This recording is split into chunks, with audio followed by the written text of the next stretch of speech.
युग दृष्टा का स्वाध्याय हम सभी कर रहे हैं। मुनि प्रणम्य सागर जी द्वारा विरचित। मंगलम भगवान वीरो मंगलम गौतमो मणि मंगलम कुंद कुंदाद्यो जैन धर्मोस्तु मंगलम। नमो अरिहंताणम नमो सेताणम नमो आयर्याणम नमो उवज्जायाणम नमो लोये सर्वसाहुणम। पंच परमेष्ठी भगवान की जय। अगले 45 मिनट के लिए सभी प्रकार के पापों का त्याग करके सभी नववर्ण मकार मंत्र पढ़ने।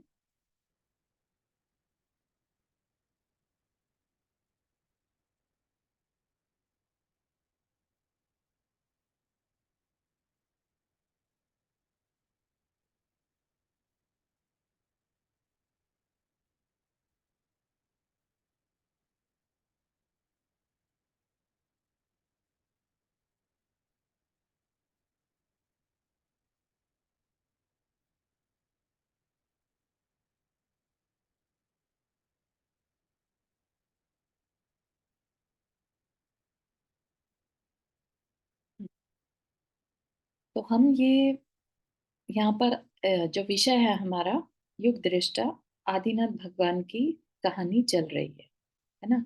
और उनका ये पांचवा भव है अगर हम राजा महाबल से काउंट करें तो। और जो अगर हम आदिनाथ भगवान की मोक्ष अवस्था से काउंट करें तो ये उनका संसार में छठवां पूर्व भाव का छठवां पर्याय चल रही है। ठीक है, जिसमें कि उन्हें सम्यक दर्शन हुआ था। जब हमने देखा था उनको भोग भूमि में सम्यक दर्शन होने के बाद स्वयंभू मंत्री ने उनको आकर संबोधन दिया और उनको सम्यक दर्शन प्रकट हुआ, है ना। तो ऐसा नहीं कि कोई चमत्कारी रिद्धि सिद्धि प्रकट हो गई थी, बोध हुआ था सिर्फ। बोध मतलब उन्होंने रियलाइज किया कि वो जो मंत्री कह रहे हैं, मंत्री का जीव कह रहा है, यानी रिद्धिधारी मुनिराज कह रहे हैं, है ना। स्पेशली उस जीव के लिए वो पहली बात तो भोग भूमि में आए तो ध्यान देना बनता था, है ना। कि कोई रिद्धिधारी मुनिराज हमारे लिए लेट से आज की डेट में अगर आते हैं, ठीक है, तो क्या हम उनकी बात को हल्के में ले पाएंगे। हम तो खूब मजे मौज मस्ती कर रहे थे, अचानक से देखते हैं कि कोई रिद्धिधारी मुनिराज हमारे लिए स्पेशली आए और कुछ संबोधन दे रहे हैं, है ना। तो हम कोशिश तो यही करेंगे ना कि हम जहां तक बन सके उनकी बात को सुने समझे। नंदा जी आपने हाथ रेस किया। हाँ, एक्चुअली हम पहचान कैसे पाएंगे कि ये रिद्धिदारी मुनि मुनि है। उन्होंने बताया ना कि मैं तुम्हारे पूर्व भाव में मित्र रह चुका हूँ और अभी मैं अपनी रिद्धि से यहाँ पर आया हूँ, है ना। तो वो तो उन्होंने बताया कि मैं तुम्हारा मित्र रह चुका हूँ, मंत्री रह चुका हूँ, 2-3 भाव पहले, इनफैक्ट नॉट जस्ट कि पहले नहीं, वो समय तो अलग था। आज के समय में अगर हाँ कोई हमें आके बोले तो हम तो। हाँ, देखो, ऐसा तो कहने की बात है क्योंकि आज के डेट में रिद्धिधारी मुनिराज कभी आ ही नहीं सकते, ठीक है ना। दूसरी बात, अपन जस्ट विजुअलाइज करें कि भले ही आदिनाथ भगवान जैसा ही समय है अभी चल रहा है और ऐसे में आ सकते हैं ना, और आ ही जाएं तो कैसी फीलिंग आएगी आपको, ऐसा जस्ट विजुअल करना है, ठीक है। पहचानेंगे कैसे, मान लो आप पहचान भी लेते हैं उन्हें, ठीक है ना, और आपको एकदम से पता भी चल गया ये मेरे पूर्व भाव के मित्र रह चुके हैं, है ना।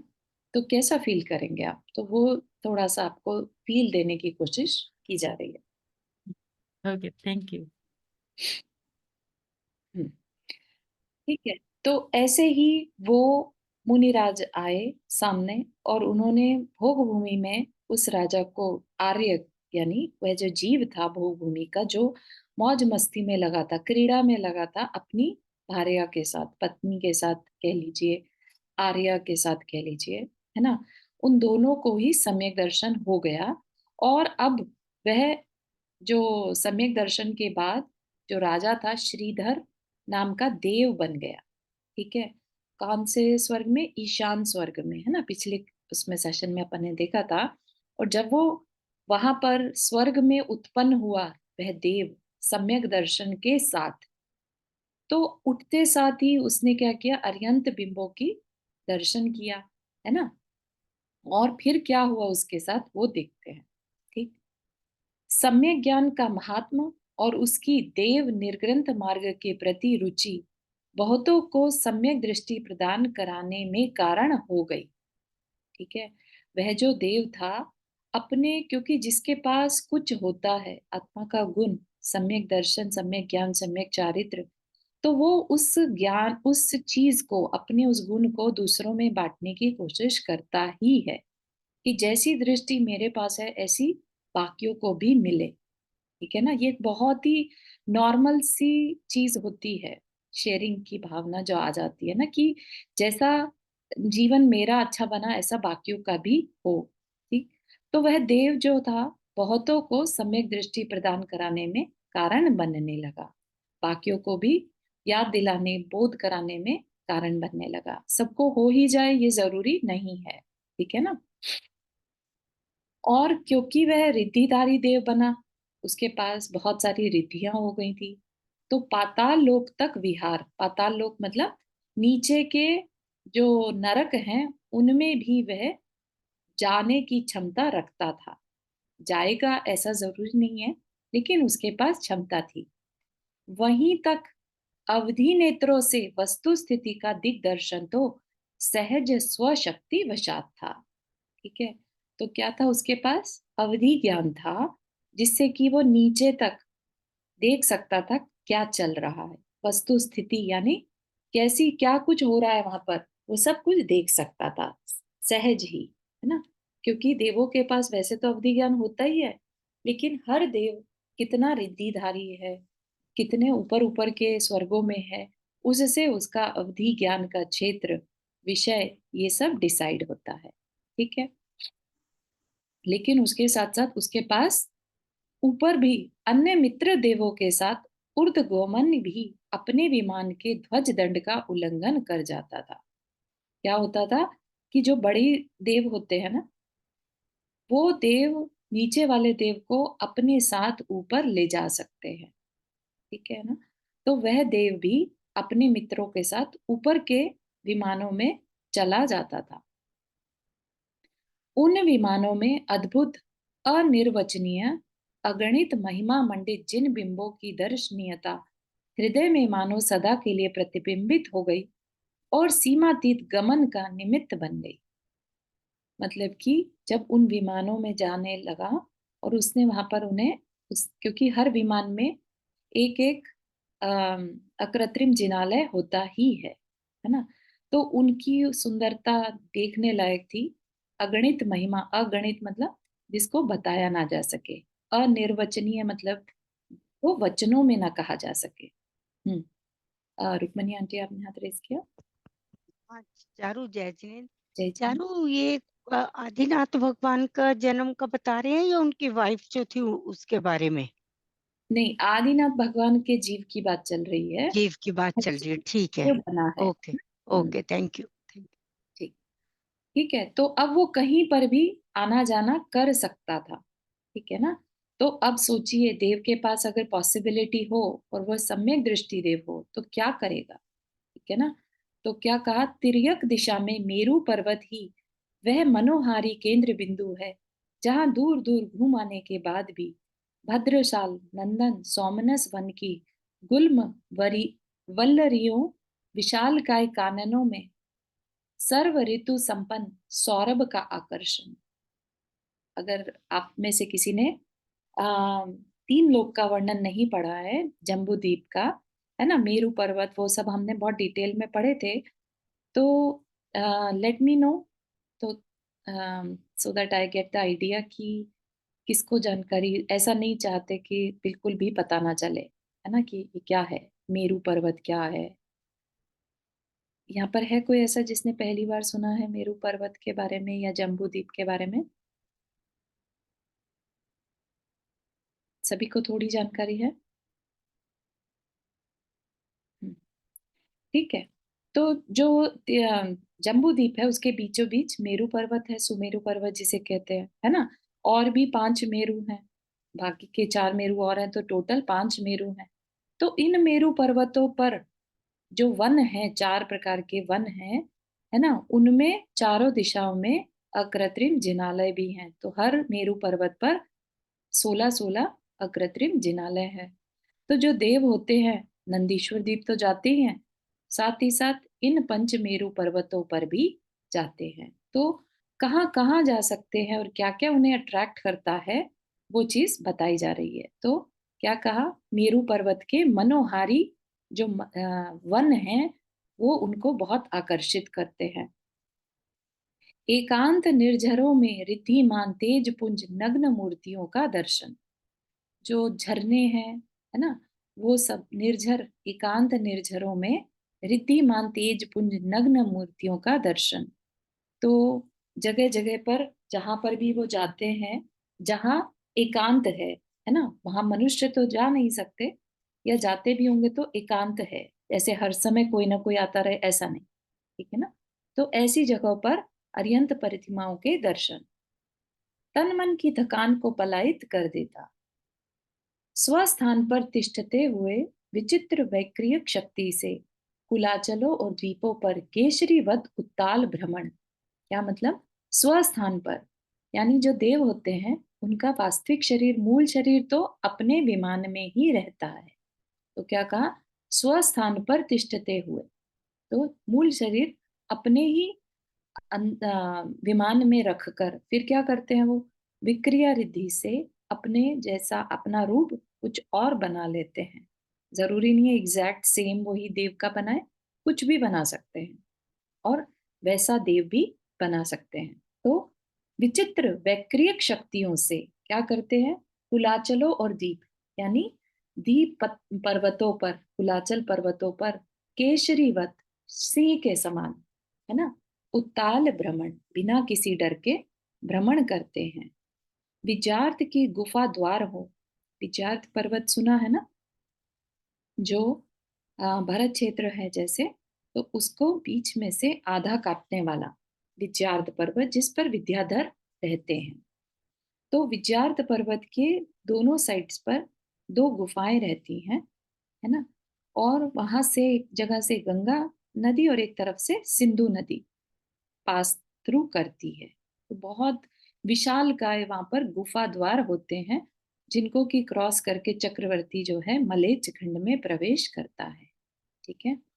तो शशि सम निर्मल, विद्यार्थ के गुफा द्वार हो या रजताचल की मेखला पर श्रेणीबद्ध प्रदेश। रजता रज रजताचल मतलब चांदी के पर्वत की मेखला यानी उनकी चोटियों पर श्रेणीबद्ध प्रदेश। शशि सम निर्मल गंगा सिंधु की धारा में आप्लावन। शशि सम निर्मल बिल्कुल प्योर गंगा सिंधु का जो जल है उसमें भी वो क्रीड़ा करते हैं, है ना। तो कभी स्वयंभू रमण तक निराबाद गति। स्वयंभू रमण समुद्र का नाम सुना होगा ना, जो लास्ट अंतिम तीर्थ अंतिम द्वीप समुद्र है, उसको क्या कहते हैं, स्वयंभू रमण समुद्र, राइट। तो जो देव हैं वो वहां तक जाने की क्षमता रखते हैं, यानी मध्य लोक के अंतिम छोर तक, ठीक है ना। निराबाद गति, उनको कोई रोकने वाला नहीं। लवण समुद्र की आरब्ध बेला, लवण समुद्र जो जम्बू द्वीप के चारों ओर है। तो कभी मानुषोत्तर के दिग दिगंत तक फैले जिन भवन, गिरिकूटों, वृषभाचलों, वक्षारों, विदेह की विभंग सरिताओं में अवगाहन। तो कभी घनी दरी सरों, कंदराओं और चैत्य वृक्षों पर स्वैर रमण, ठीक है ना। तो कहाँ कहाँ वो जा सकते हैं, ये बात बताई जा रही है, ठीक है ना।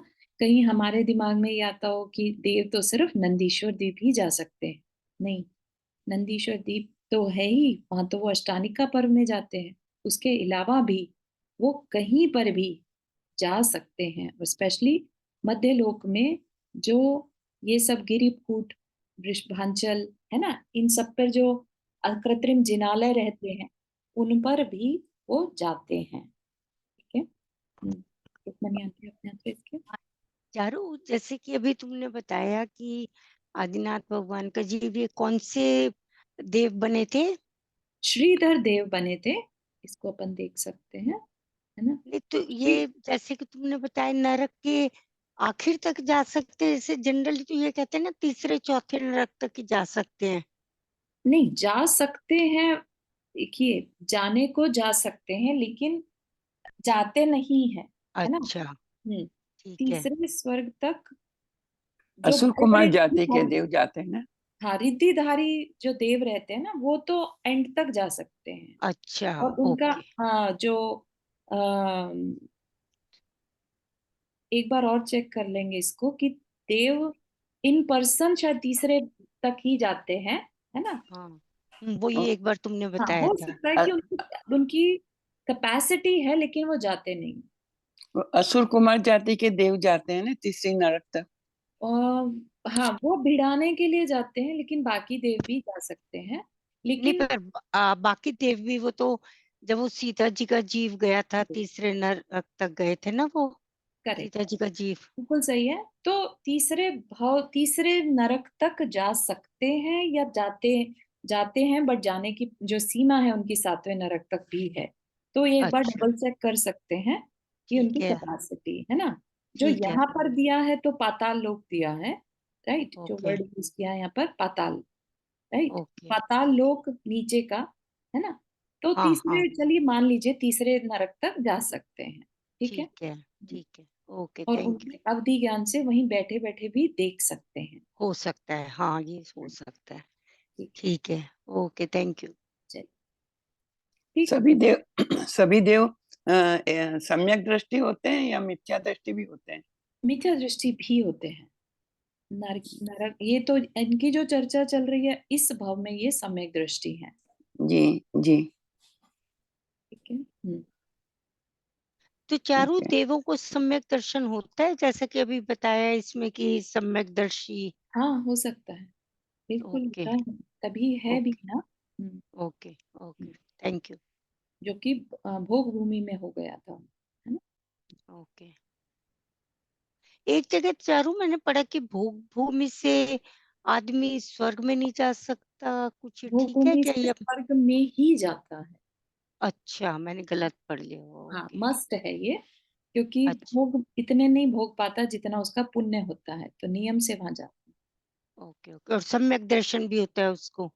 नहीं, सम्यक दृष्टि नहीं होता। भोग हाँ, भूमि ये में पढ़ा जो भी होगा मैंने। जाएगा वो मिथ्यात्व के हाँ, लिए जाता हाँ, है, ये पढ़ा होगा कि सम्यक दृष्टि नहीं होता। ठीक है, okay, thank you, thank you. ठीक है। आगे चलते हैं।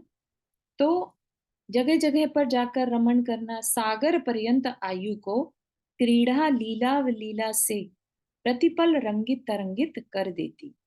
यानी, क्योंकि देवों की आयु कितनी रहती है, सागरों में रहती है ना।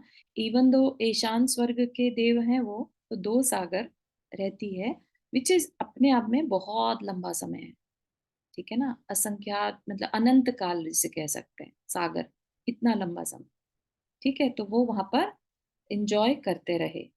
असीमित रंगरेलियों में जोंक की तरह इंद्रिय सुख में सतृष्णा, सुख कामना से अतृप्त मन जब दूर दूर तक सुख की छाव नहीं पाता है, तो सहज ही अपने आत्मीय जनों का दिव्य उपदेश याद आता है, ठीक। तो जब वो इस तरह के इंद्रिय सुख इंजॉय कर रहा था वो, तो उसे अचानक से याद आया अपने आत्मीय जनों की बात। यानी जिन्होंने कभी, क्योंकि उनके पास तो अवधि ज्ञान है ना देवों के पास, तो उन्हें अपने पूर्व मित्र की याद आई, आत्मीय जन की याद आई। बहुत क्षण बीते, तब श्रीधर को अपने उपकारी दिव्य नेत्र प्रणेता, मोह विजेता, ऊर्ध्वरेता, अलौकिक प्रीति के संचेता प्रीतंकर मुनिराज का स्मरण हुआ है। ये कौन से मुनिराज हैं? जो भोग भूमि में उन्हें संबोधन देने के लिए आए थे, यानी स्वयंभू मंत्री का जीव, ठीक है। तो उनका याद आ गई देव में, जब वो उस टाइम पर थे, तब उन्हें याद आया कि मेरे उन मित्र यानी उन रिद्धिधारी मुनिराज वो आज कहाँ है ना। अवधि रूपी ज्ञान नेत्र से यथार्थ को प्रतिबिंबवत देखा और चल दिया श्री गुरु के चरणों में। जो श्री गुरु अब केवल ज्ञान दिव्य प्रकाश से परिपूर्ण ज्ञाता हो गए थे। तो जिस समय वो रिद्धिधारी मुनिराज थे, भोग भूमि में आए थे, है ना, उस टाइम तो वो रिद्धिधारी मुनिराज ही थे। उसके बाद उन्होंने अपना ध्यान और सुदृढ़ किया और केवल ज्ञान को पा लिया। अब सोचिए कि केवल ज्ञान होने के बाद तो मुनिराज कहीं जाएंगे ही नहीं, है ना। तो संबोधन देने का जो था एक तरह से बहुत उचित समय था, है ना।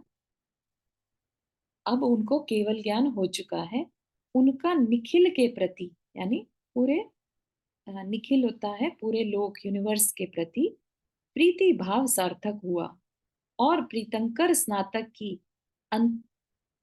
अनबद्धता को धारण किए हुए श्रीपद पर्वत पर विराजमान है। ठीक है, तो प्रीतंकर जो केवली हो गए, अब वो एक श्री प्रभ नाम का पर्वत है, उस पर विराजमान है। ठीक है, दिव्य अति दिव्य सामग्री से युक्त हो, अपने वैभव को साथ लिए दिव्य आत्मा के चरण कमलों में श्रद्धा से प्रणिपात कर, प्रणिपात मतलब झुक कर, परिक्रमण विधि से यानी उनके चक्कर लगाते हुए अत्यंत भक्ति से भरे नम्र पुंडरीक सा गुणों का अर्चन पूजन कर, लोक परलोक के पाथे को संचित कर, जब वह आत्मिक तेज से बहिस्फुटन को देखकर भी न देख सका, तब उसने अपनी अनंत इच्छाओं का विसर्जन कर अनिमेष नयन टिका दिए। ठीक है, तो क्या कह रहे हैं यहाँ पर कि जो प्रीतंकर मुनि थे वो अब केवली हो चुके हैं। वो तीर्थंकर तो नहीं थे, है ना, तो इसलिए समोशरण तो नहीं है, राइट।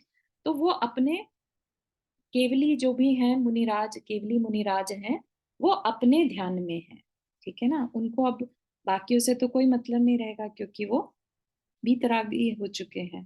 ठीक है ना, तो ऐसे मुनिराज के दर्शन, केवली भगवान के दर्शन करने के लिए, क्योंकि उसने ऑलरेडी अपने अवधि ज्ञान से जान लिया है, तो वो उनके चरण कमलों में झुकता है, श्रद्धा के साथ उनके चक्कर लगाता है, अर्जन पूजन करता है। ठीक है, और अनंत इच्छाओं का विसर्जन कर, मतलब कि अब उसके मन में जो किसी भी तरह की इच्छा थी उस देव के मन में, वो सबको छोड़कर और भगवान को बस एक टक देखने लगा।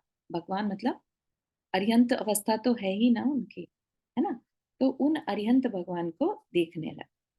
ठीक, भगवत नयनवत नासाग्र दिव्य दृष्टि पर, जिसमें प्रतिबिंबित है समूचा लोकालोक, महासमुद्र में एक तुच्छ द्वीप की तरह सभी प्रश्न दर्शन मात्र से उत्तरित हो उठे। क्या हुआ उस देव के साथ कि भगवान बैठे हैं अपने ध्यान में नासाग्र दृष्टि करके, उनको सब कुछ केवली हो चुके हैं, तो सब कुछ उनके ज्ञान में झलक रहा है। ठीक है ना, और अब उस देव को कुछ भी प्रश्न करने मात्र से, है ना, तो उसके आंसर अपने आप मिल जा रहे हैं। ऐसा क्षण भर सोचता रहा, यह पारस्परिक वचनालाप भी दर्शन के सुख में अंतराय उपस्थित करता है। कि मैं गया भगवान के दर्शन करने, कुछ भी बात करूं तो ये जो मेरा बोलना है, यह भी मेरे उस दर्शन के सुख को में अंतराय डाल रहा, क्योंकि देखने मात्र में बहुत सुख मिल रहा है। ठीक है, तो वो वचनालाप यानी कुछ भी क्वेश्चन करने को भी, अंदर में क्वेश्चन उठ भी रहे हो तो उसको भी अंतराय समान मान रहा है, और हजारों नयनों से इस रूप को मात्र अपलक अवलोकन का भाव सुनहली चांदनी सा चारों तरफ प्रसारित दिव्य आभा मंडल में डूब जाने को जी करता है। तो ये श्रीधर सोच रहे कि वो मैं अंतराय कर रहा हूँ उनके बीच हाँ में, या हाँ ठीक है। हाँ, अपने आप ही अंदर में विचार आ रहे हैं ना, जैसे होता है ना कई बार हाँ। किसी बड़े ज्ञानी मुनिराज के सामने पहुंच जाओ और वो हम्म देखने में ही तुम्हें इतना आनंद आ रहा है कि ऐसा लग रहा है अब क्या ही बोल के करूं। हम्म। बोलने में तो फिर ध्यान हट जाएगा, देखने से जो हाँ, देखने में मजा आ रहा है वो ठीक, बोलने में हाँ, नहीं आएगा, है ना, ऐसा। ठीक, ठीक, ओके, थैंक यू। तो उनकी आभा चारों तरफ बिखर रही है। ठीक है, इस आभा में कुछ देर तक अजस्र स्नपित होना है तो तो मतलब उनको केवल ज्ञान हो गया उसके बाद पहुंचे उनके पास ये। हाँ, जो स्वयंभू मंत्री थे उनका जीव हाँ, श्रीधर राजा। शंकर ऋषि, है ना, रिद्धिधारी मुनिराज, वो कौन अब से, क्या नाम था उनका? प्रीतंकर, ये इनका श्रीधर का? नहीं नहीं, श्रीधर का नहीं, मंत्री का।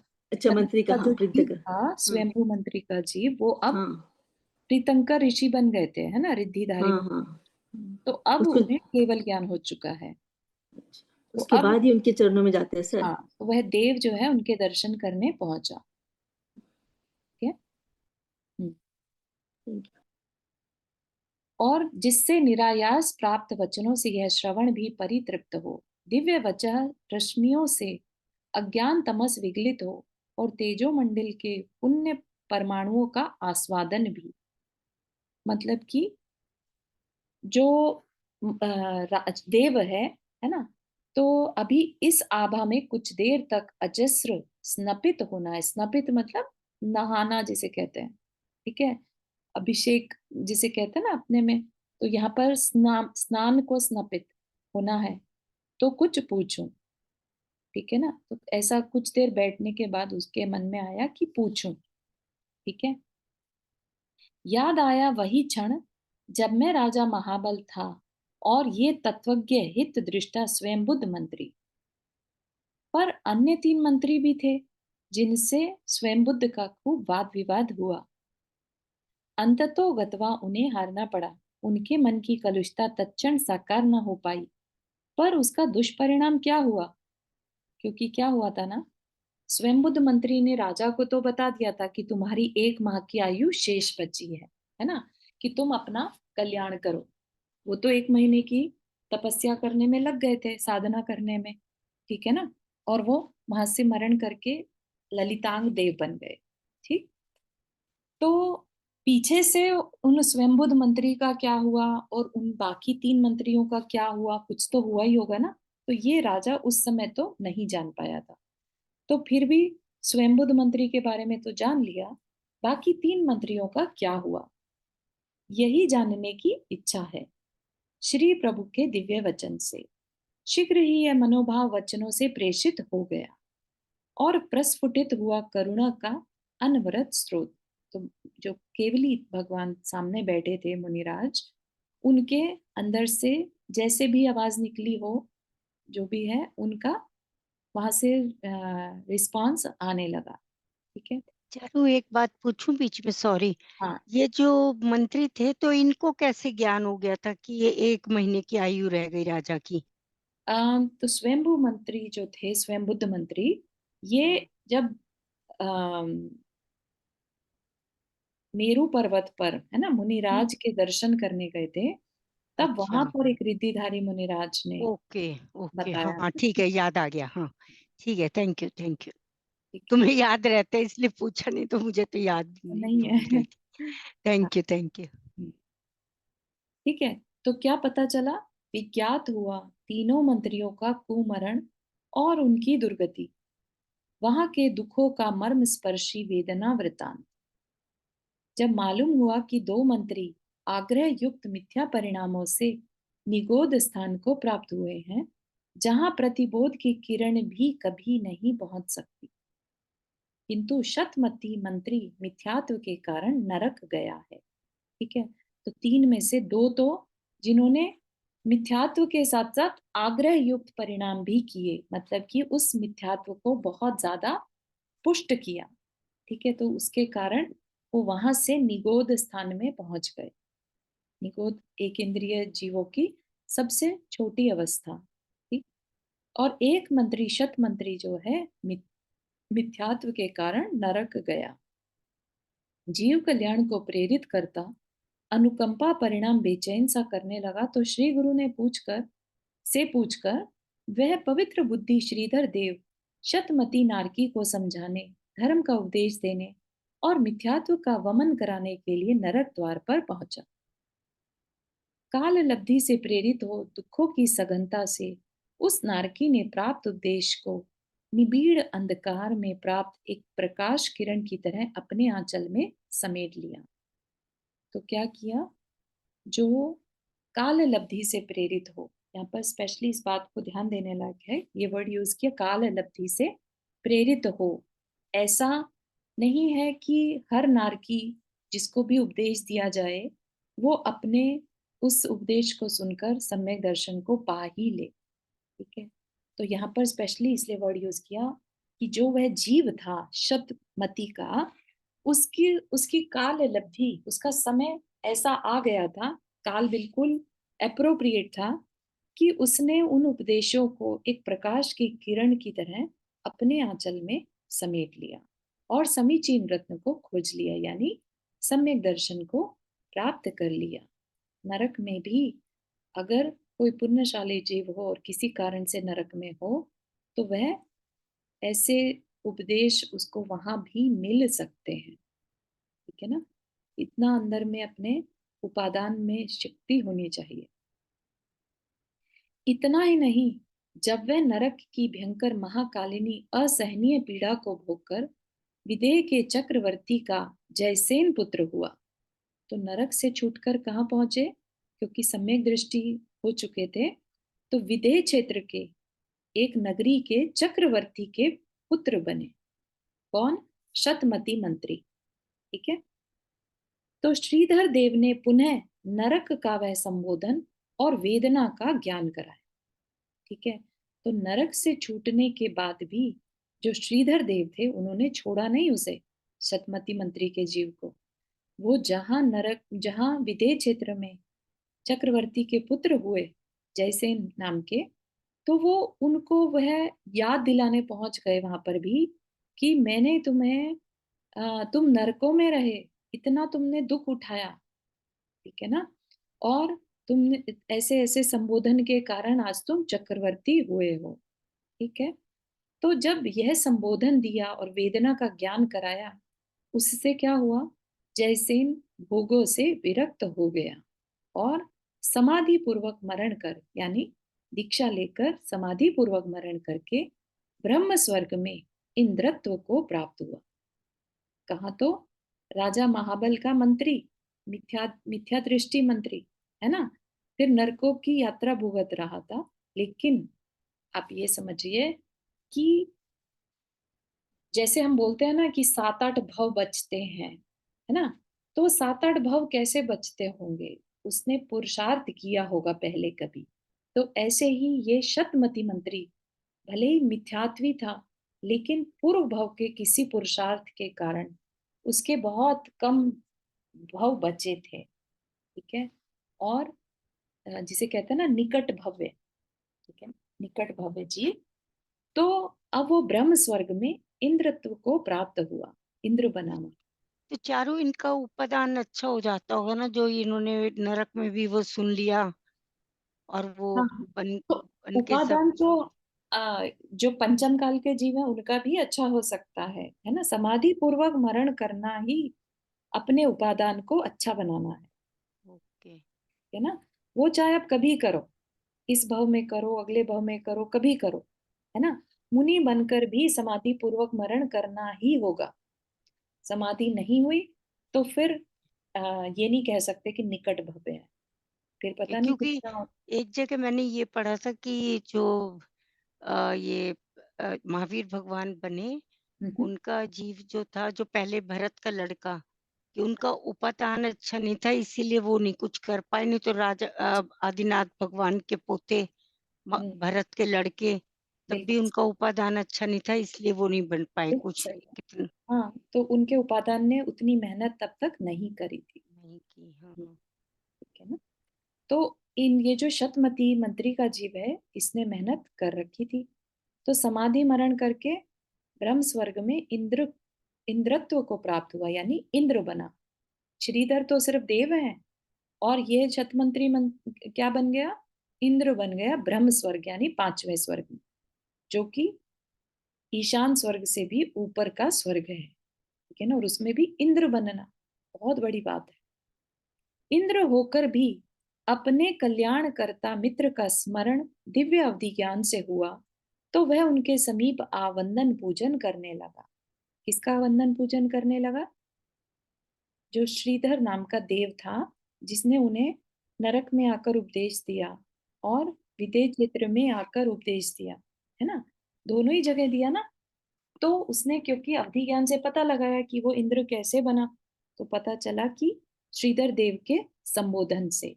नंदा जी, आपने हाथ रेज किया।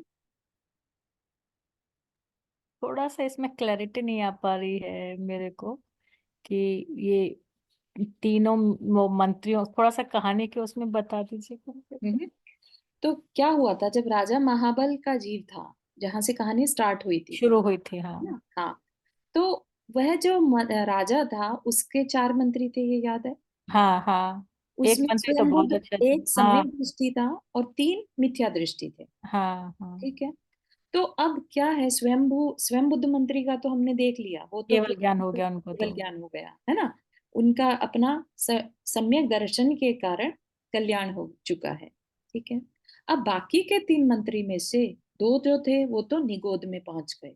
अब निगोद में तो कोई चाहकर भी संबोधन नहीं दे सकता, तो वहां से तो वो अपने ही पुण्य पाप के जो भी कर्म के स्थान है उसके अकॉर्डिंगली कभी निकलेंगे तो कुछ हो पाएगा। ठीक है, लेकिन एक शत मंत्री जो था, शतमती मंत्री, वह नरक में था, तो वह देव समझाने गया। ठीक है ना, राजा महाबल का जीव।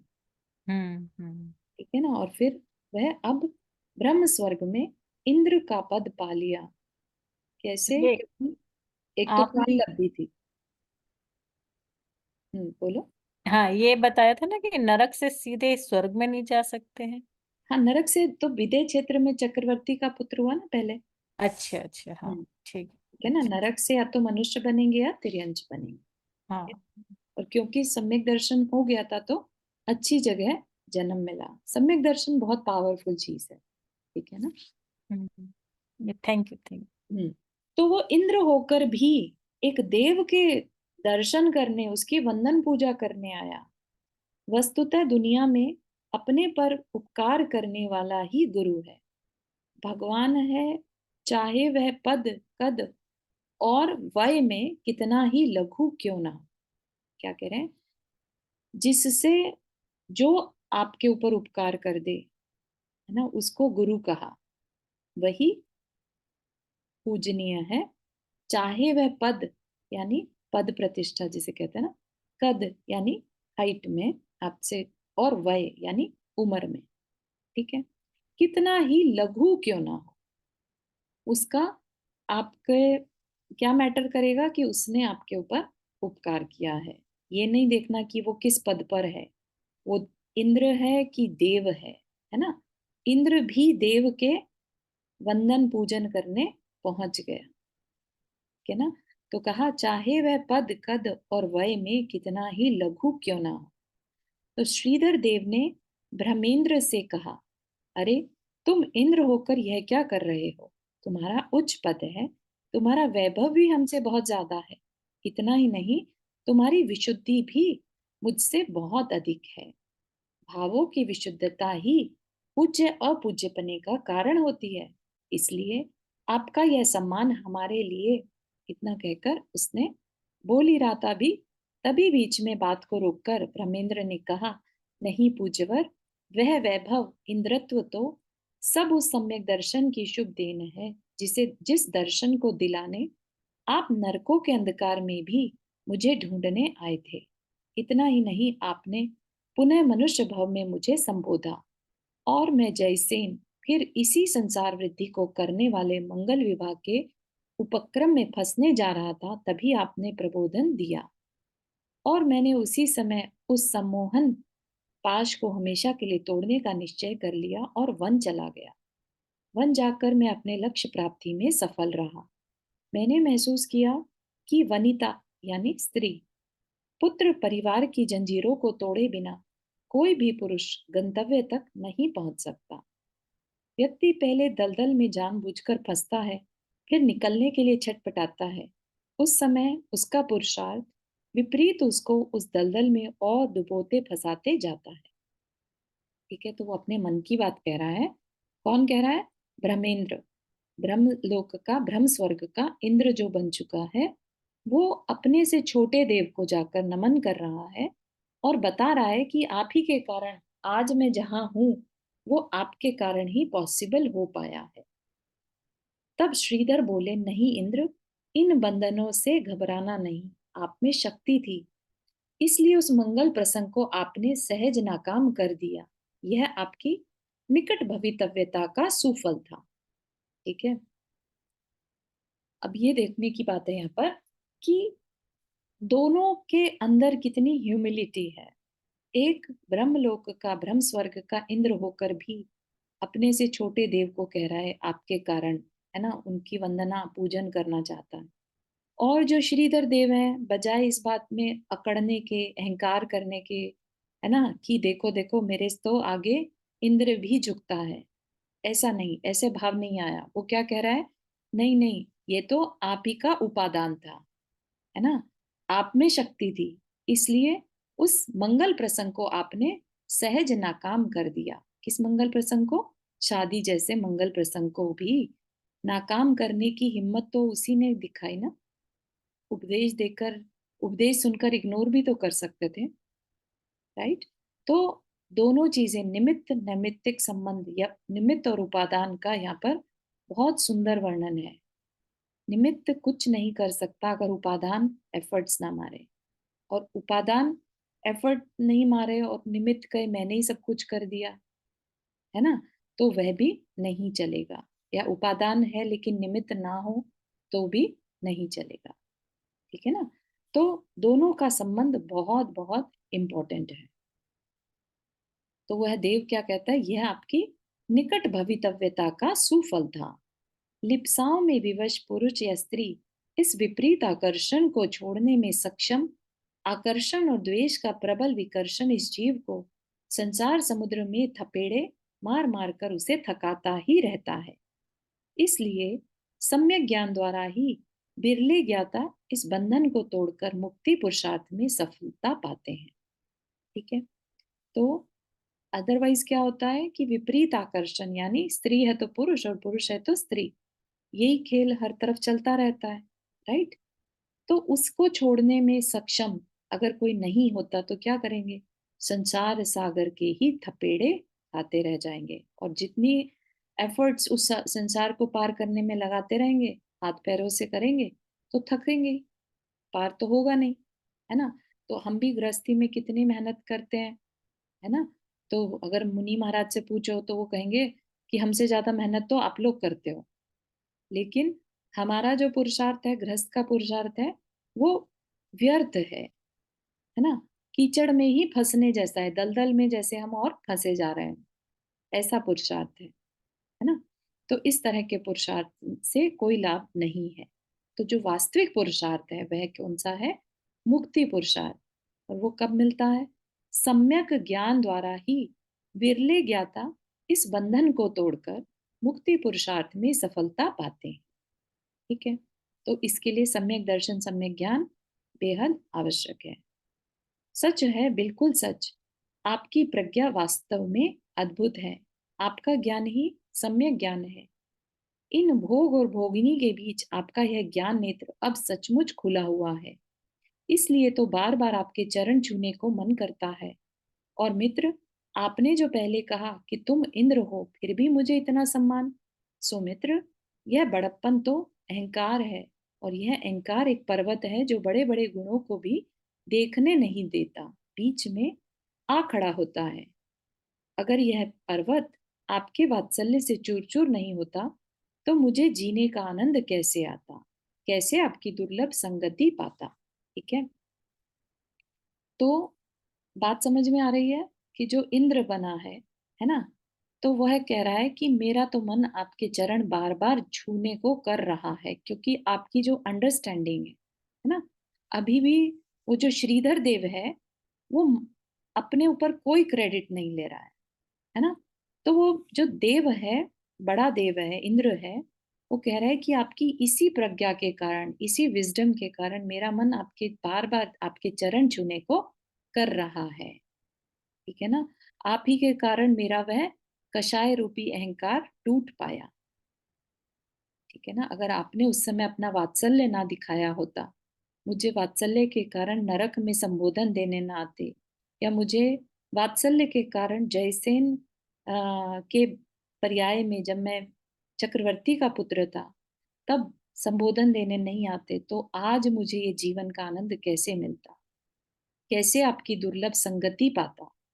सच में मित्र, जब आपकी इस असीम वात्सल्यता में डूबता हूं तो मेरी आंखों से हर्ष अश्रु निकल पड़ते हैं, और थोड़ी ही देर बाद में अपने अंतःकरण को बहुत पवित्र और हल्का पाता हूँ। तो वो जो इंद्र बना है है ना, बार बार सोचता है अब उसके उपकारों के बारे में और आंखों से आंसू निकल पड़ते हैं। इस प्रकार मित्रों का परस्पर मिलन, केवली गुरु का समागम और अनेक नियोग प्राप्त वल्लभाओं के साथ श्रीधर देव का सागरोपम काल भी औंस की बूंद सा थोड़ी सी धूप में गल गया। है ना, समय तो हो चुका है। इफ यू डोंट माइंड, एक ये एंड कर देते हैं यहाँ पर। अंत में जब एक दिन श्रीधर की माला को कुछ मलान देखकर ब्रह्मेंद्र ने दुख व्यक्त किया, तो श्रीधर ने कहा, मित्र, आपके लिए यह उचित नहीं। यह तो निश्चित प्रसंग है, और जब निश्चित ही है तो उसमें हर्ष विषाद करना मोह का कुफल है। पुनः आप मोह न करके वस्तु परिणमन में सतत जागृत हो। हर परिणति को देखने का और जानने का ही पुरुषार्थ करो, ताकि पिछला पुरुषार्थ समीचीन बढ़ता जाए और कुछ दिनों बाद वह क्षण भंगुर पर्याय लहर की भांति ऊपर से चलकर नीचे मर्त्यलोक को प्राप्त कर अन्य पर्याय में बदल जाए। तो क्या कहना चाह रहे हैं यहाँ पर? क्या हुआ, जो श्रीधर की आयु तो पूरी होनी थी, है ना। श्रीधर की आयु जो थी ब्रह्म इंद्र के आयु से बहुत कम होती है, ठीक है। तो जब श्रीधर की आयु कम होने लगी, 6 माह की बची, तो उनके गले में जो पड़ी हुई माला थी वो मुरझाने लगी। मुरझाई माला को देखकर समझ में आ गया कि 6 माह का काल बचा है। तो उसको देखकर जो मित्र, हाँ ब्रह्मेंद्र, है ना, उसको थोड़ा दुख हुआ। हालांकि ब्रह्मेंद्र जो है वह भी सम्यक दृष्टि है, लेकिन थोड़ा दुख हुआ। तो श्रीधर ने समझाया, है ना, कि आपके लिए ये करना उचित नहीं है ना। आप तो सब जानते हो, ये सब हर्ष विषाद मोह के कारण होता है। आप मुझे इस समय मित्र की दृष्टि से देख रहे हो, तो फिर से मोह में मत पड़ो, है ना। हो चुका, जितना मोह करने का काम था वो कर लिया, अब नहीं। अब तो वस्तु परिणमन, वस्तु जैसी है, उसका स्वभाव जैसा है, उसको वैसे देखो, है ना। और क्या करना, मर्त्य लोक यानी फिर से मध्य लोक में जाकर और अन्य दूसरी पर्याय में और आगे चलकर वृद्धि करो, पुरुषार्थ समीचीन बढ़ाते चले जाओ। यानी अब आप चारित्र पालन कर सकेंगे, है कि नहीं। देव में तो चारित्र पालन कर नहीं सकते, तो देव तो अगर सम्यक दृष्टि देव है तो वह तो आयु पूरी होने पर खुश ही होगा, क्योंकि उसे अब नजर आ रहा है कि अब वो जाकर अपना जो है अपना कल्याण कर पाएगा।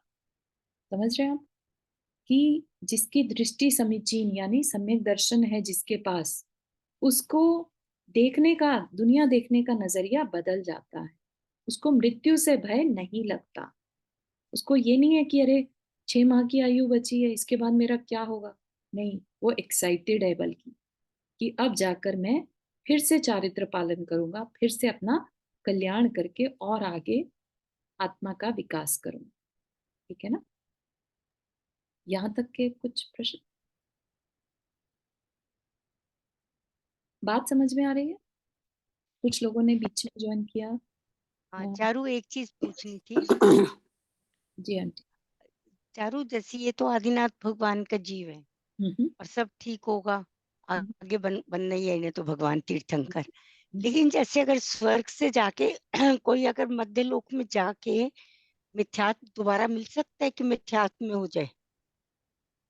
पहले तो सम्यक दर्शन के साथ ही जन्म होगा, उसके बाद हाँ, छूट सकता है। यस। अच्छा, टूट सकता है। सम्यक हाँ, दर्शन डिपेंडिंग ऑन छाई है तो बना रहेगा, अगर ठीक क्षण है है, तो छूट सकता है। ओके, ठीक है, थैंक यू। कुसुम आंटी, आपने हाथ रेस हाँ हाँ, मैं विदेश क्षेत्र में जो जाते हैं वो सम्यक दृष्टि जीव होते हैं कि नहीं होते? विदेश क्षेत्र में विदेश क्षेत्र में मिथ्या दृष्टि जाते हैं, लेकिन वहां पर जाकर वो सम्यक दर्शन पा सकते हैं। तो अभी इसमें आपने पढ़ा ना कि वो विदेश क्षेत्र में गए थे, इसीलिए मैंने हाँ पूछा। हाँ, तो हो सकता है ना मरण के समय उनका सम्यक दर्शन छूट गया होगा, है ना।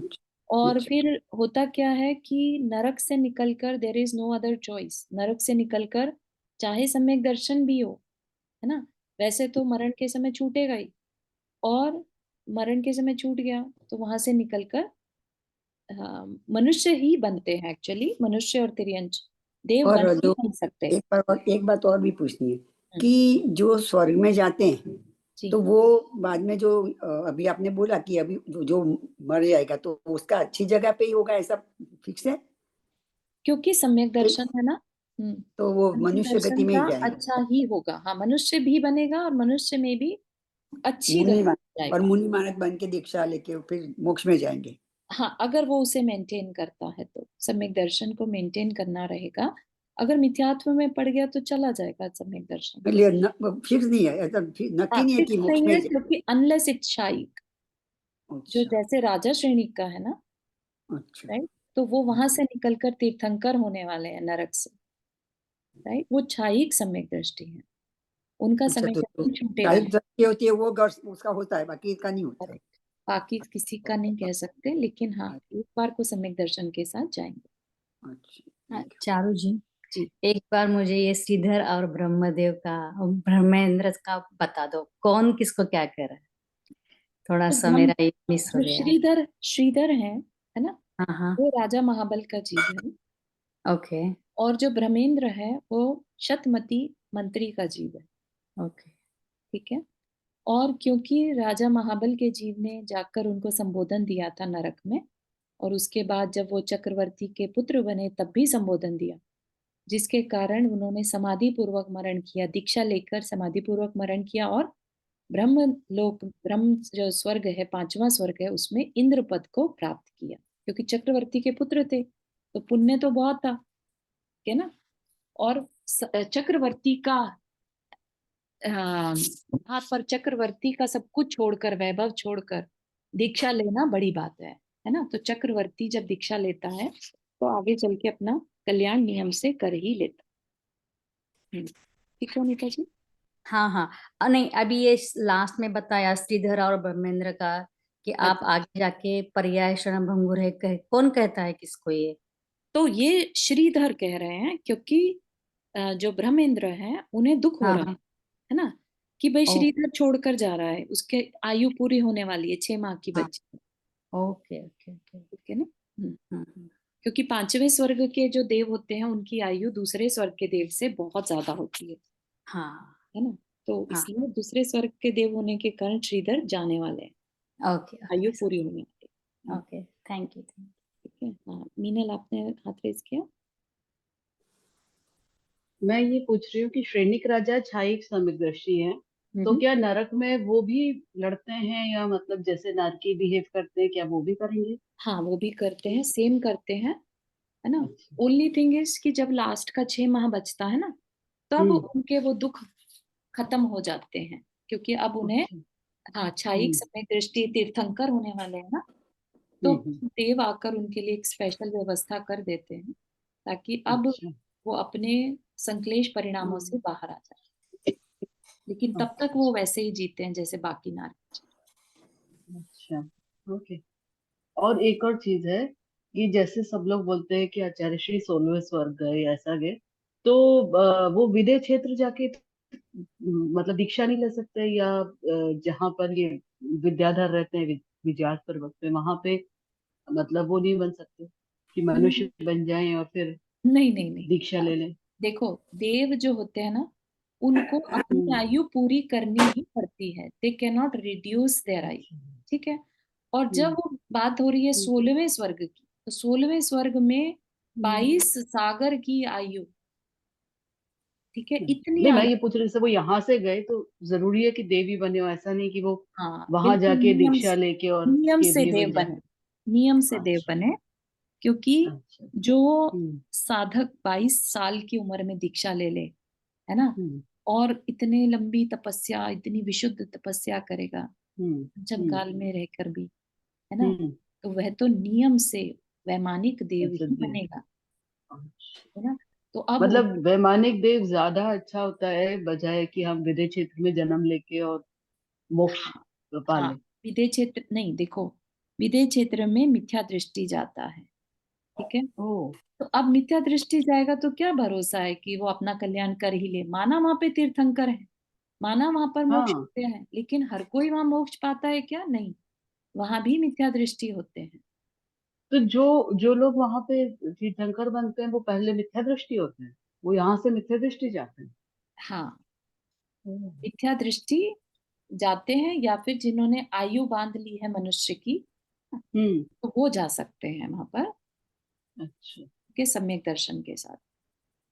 अच्छा ठीक है। अच्छा ओके या थैंक तो यू यस, विदेह क्षेत्र में जो भी जाएगा वो मिथ्यात्व के साथ जाएगा, मतलब जिसने मनुष्य अगर विदेह क्षेत्र जाएगा तो मिथ्यात्व के साथ जाएगा। इसलिए जो सम्यक दृष्टि है वो देव ही बनता है। और जो ये विद्याधर होते हैं जो विद्यात पर्वत पे वो भी मनुष्य वो भी मिथ्या मनुष्य दृष्टि होते हैं।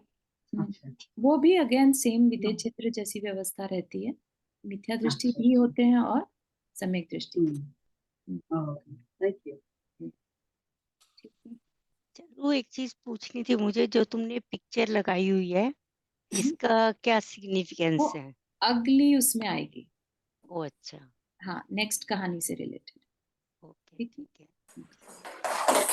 चलिए यहीं तक रखें। और किसी को कुछ क्वेश्चन?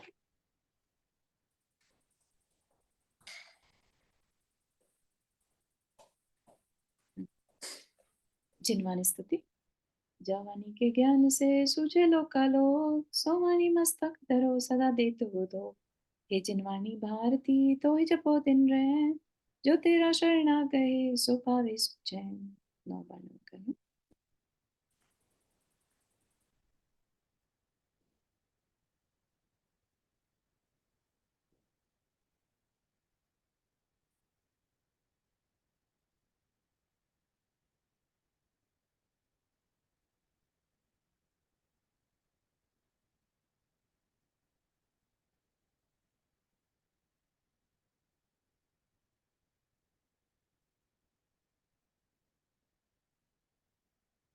जय जिनेन्द्र।